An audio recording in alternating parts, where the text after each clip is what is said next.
em ex-presidente Bolsonaro. É claro que o sistema não ia aceitar de bom grado que isso acontecesse. O sistema brasileiro tem duas alternativas. Ou eles entram no distensionamento e permitem o retorno de um Bolsonaro e buscam uma forma de compor com o Bolsonaro, não mais o Bolsonaro compondo com o sistema, mas o sistema tentando compor com o Bolsonaro para salvar alguma coisa, que é precisamente o que a gente está vendo nos Estados Unidos. A gente vai falar sobre isso hoje. Ou vocês acham que o Google, o Mark Zuckerberg, o Bill Gates tiveram uma mudança profunda no coração deles? Ou o sistema faz isso, ou eles consolidam o poder. E nós vimos nos últimos dias um pouco dos passos do sistema para recompor. A gente viu um pouco dos bastidores, das entranhas, de como o sistema está tentando consolidar o seu poder e se livrar de Bolsonaro. Talvez eles pensem, olha, não deu certo com o Trump, mas quem sabe? Não deu. Tem muita gente que defende essa tese. Olha, não deu certo com o Trump porque nós não fomos virulentos e fortes e rápidos o suficiente para neutralizar. E a lição que as pessoas, muita gente dentro do sistema está aprendendo é a lição errada, não é a lição de esse movimento é imparável. A lição que eles aprenderam, equivocadamente, é nós precisamos ser mais fortes do que foram nos Estados Unidos, porque não fizeram o suficiente lá e olha aí, o Trump voltou, agora os caras estão ferrados. E eis que nós tivemos uma janela nessa série de reportagens sobre a delação do Mauro Cid, onde nós tivemos aí pelo menos a primeira parte dessa delação se tornando pública. E eu falei sobre isso no meu X, e que o meu primeiro sentimento, quando eu vi essas notícias saindo no domingo, foi que eles estivessem preparando uma operação policial contra o Eduardo Bolsonaro e talvez a Michelle. Afinal, essa tática, que se chama de wrap-up smear, ela é velha. Wrap-up smear, uma expressão em inglês, não tem tradução para o português. Wrap-up smear é, ao mesmo tempo que é esfregão, é também difamação. E o wrap-up é embrulhar. É quando você faz a difamação dar uma volta completa, embrulhada. Quando você tem uma campanha intencional e premeditada para prejudicar a imagem e a reputação de um indivíduo ou de um grupo. Então você inventa uma história contra uma pessoa, a imprensa começa a falar sobre ela, você usa isso para difamar e caluniar a pessoa, depois vem uma operação policial que valida aquela difamação original e as reportagens de jornal validam a operação policial. E eu achei que se tratava disso.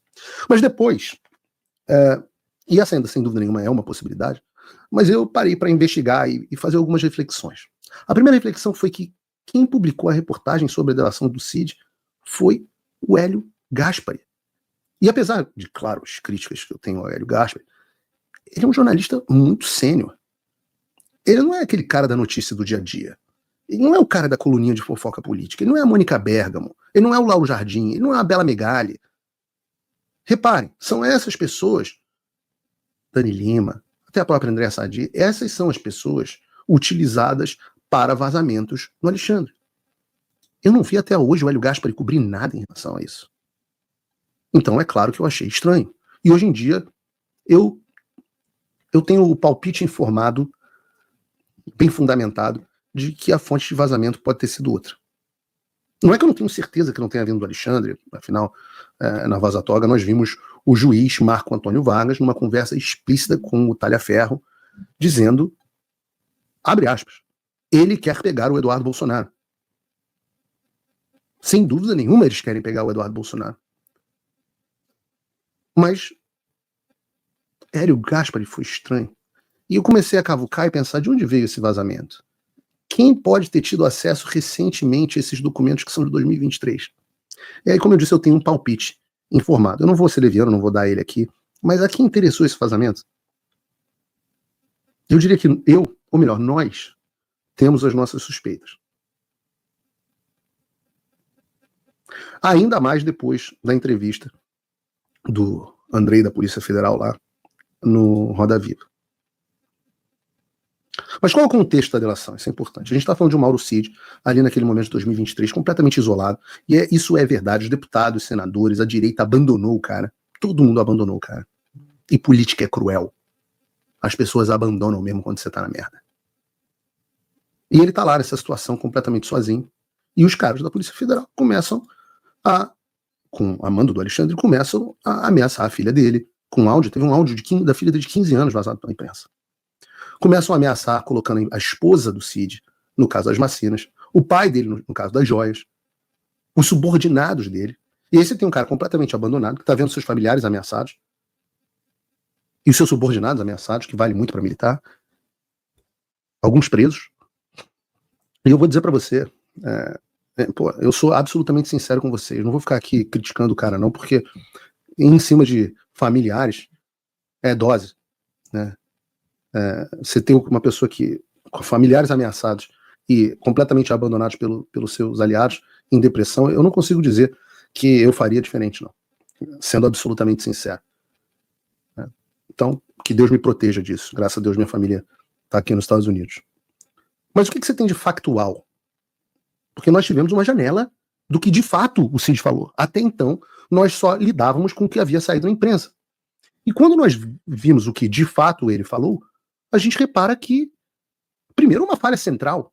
Porque a narrativa, o centro da narrativa deles, toda a estrutura fundamental da narrativa dos caras é de que o Bolsonaro sabia que a eleição não tinha sido fraudada e que todo esse papo de eleição fraudada, apesar dele ter falado isso muito antes, inclusive, de ser candidato a presidente, ainda quanto deputado, em eleições que ele ganhou, tudo isso teria sido inventado da mesma forma que o Trump teria feito nos Estados Unidos, como desculpa porque ele sabia que ia perder para o Lula.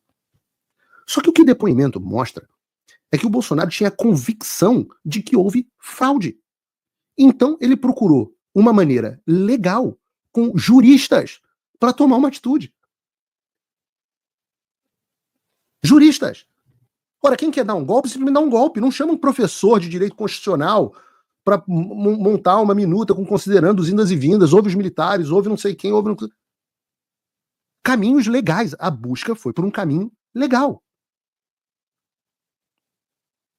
E aí o Mauro Cid utiliza, na minha humilde opinião, e esse talvez tenha sido o grande erro dele, mas certamente ali debaixo da pressão psicológica, etc., ele utiliza a palavra golpe. E eu sempre falo, o que significa golpe? Volto a dizer, pelo conteúdo da delação, o presidente procurou caminhos jurídicos dentro da lei, consultou militares, consultou juristas, mas em momento algum, diz a própria delação, o presidente tomou qualquer atitude. O que ele era, e sem dúvida nenhuma era, procurado por pessoas que tinham muitas opiniões.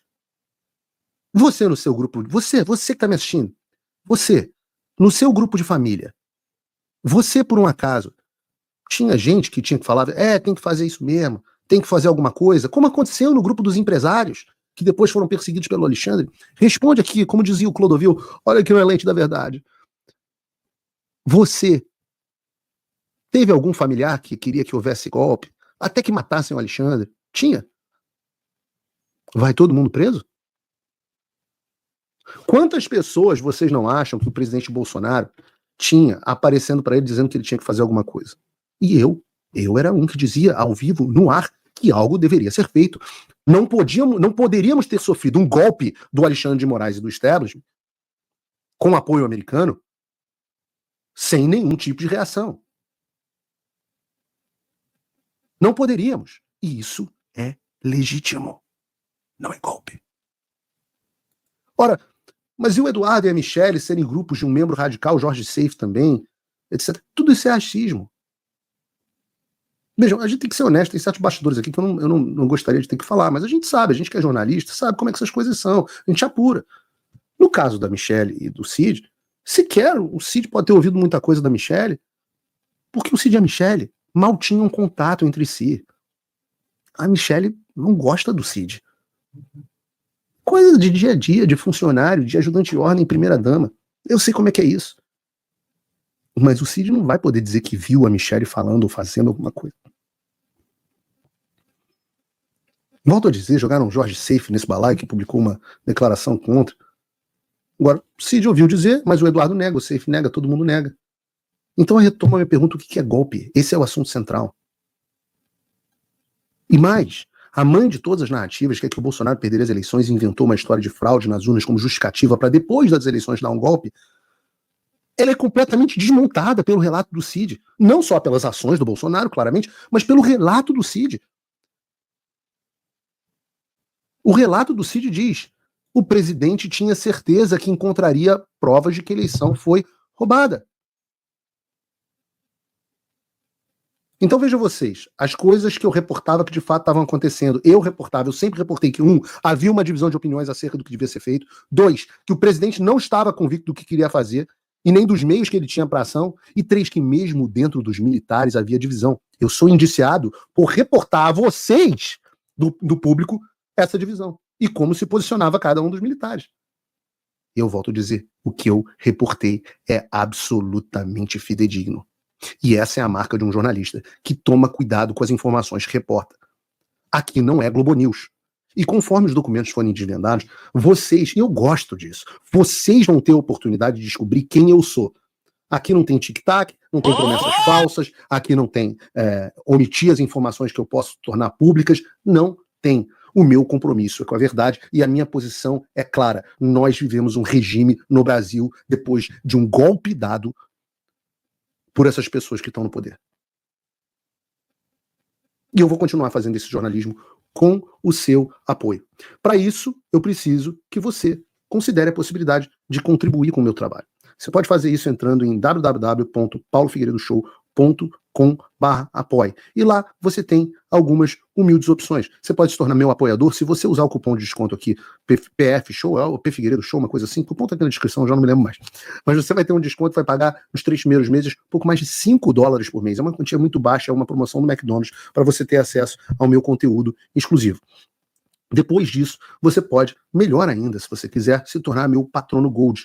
E nós teremos amanhã, na quarta-feira, a reunião dos patronos Gold. Os patronos Gold se reúnem comigo, a gente tem conversas de bastidores, até de certas coisas que eu não posso falar aqui no ar, e há coisas que eu não posso falar no ar, acreditem se quiser, mas a gente tem uma conversa mais informal na nossa reunião de Google Meets, né, dos patronos Gold. Nós temos o nosso grupo de WhatsApp de patronos Gold, onde sai boa parte da pauta que você está assistindo aqui. Você tem acesso ao meu e-mail direto, claro, a conteúdo exclusivo, desconto nos meus cursos e muito mais. Mas acima de tudo, o mais importante é que como patrono Gold, você apoia o meu trabalho. Eu ainda tenho, o link está na descrição, peço seu apoio, é importante.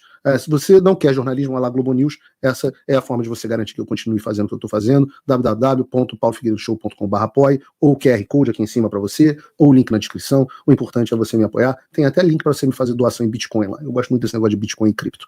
Não sou, como é o nome do cara que fui discutir com ela? Esqueci qual é o nome. Daqui a pouco eu lembro.